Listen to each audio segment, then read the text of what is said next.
A big development in the Maddie McCann search tonight. The missing British girl who turned 4 this weekend vanished May 3rd from her family's vacation apartment in Portugal. A British man has now been questioned by police. Joining us with the latest is Sarah Baxter, Washington Bureau Chief with the Sunday Times of London. Sarah, who's the person the police have questioned? Well, this is a gentleman called Robert Murat, and it's very interesting because he's been helping police with their inquiries. He's basically been serving as a translator between the parents and the police, and he's also been a sort of unofficial media liaison guy. And he was so involved in the case that people began to think that he had a almost unhealthy obsession with it. And one journalist who had dealings with him described his attitude as fairly creepy.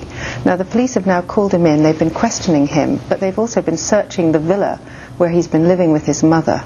And it's only about 150 yards away from where Maddie disappeared. And it's always been suspected that it was someone who was able to stake out Maddie's apartment and know the movements of the parents.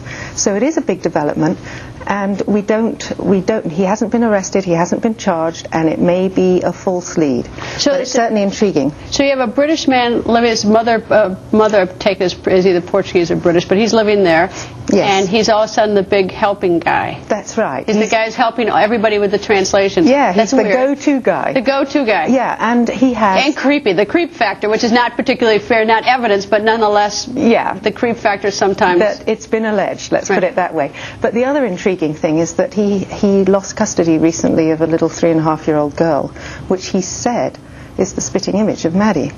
And this was his child? His child. And he was giving as a reason for why he felt so committed to helping, that he felt so distressed that he'd lost custody of his own little girl, and therefore he empathized with the parents, which is perfectly understandable. And so, but a weird coincidence. It's weird. Now, it's definitely weird. How did he lose custody? Was this? I take it, the mother got the child? Yeah, the mother's got the child in England, and it's not quite clear yet why he lost custody. And the mother's not talking, and yeah. Did he once have custody? Well, presumably they had joint. They were together, and then he got divorced. I think that's at that point that he lost custody. But these are facts that haven't come out yet. And if he gets arrested and charged, it will move into very tricky terrain to report on. So people have been quite delicate. The laws are quite stiff in England about that. How long has he lived in Portugal, or how long has he been staying with his mother? Well, not that long, but he used to live in Portugal all the time, but then he was married in Britain, and I think after the divorce he went back to be with his mum. But he's fluent in Portuguese, and he's been out there a long time. But the mother is British as well. And the Algarve is full of British holidaymakers that don't only go there for a couple of weeks a year, but actually live out there. Any idea, have they determined what the point of entry into the apartment is to get that child?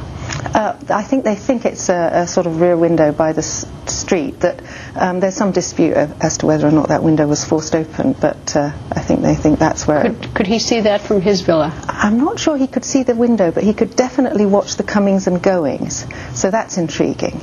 And of course he's been the great helping one, which is the most bizarre aspect of it. Yes, but that once happened before in a not too distant case where a great helper was helping out in the case of a serial killer of prostitutes, and suddenly he was being questioned, and everyone thought, of course, it's the go-to guy, he must have done it.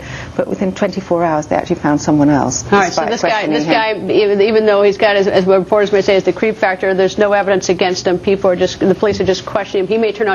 He might turn out to be truly the helping guy. He might, but they've also been searching his pool and things like that. Things like that, which is not good. But anyway, well, we'll find out probably in the next 24 hours. Sarah, thank you. Thank you. We have an announcement. Get your mouse ready.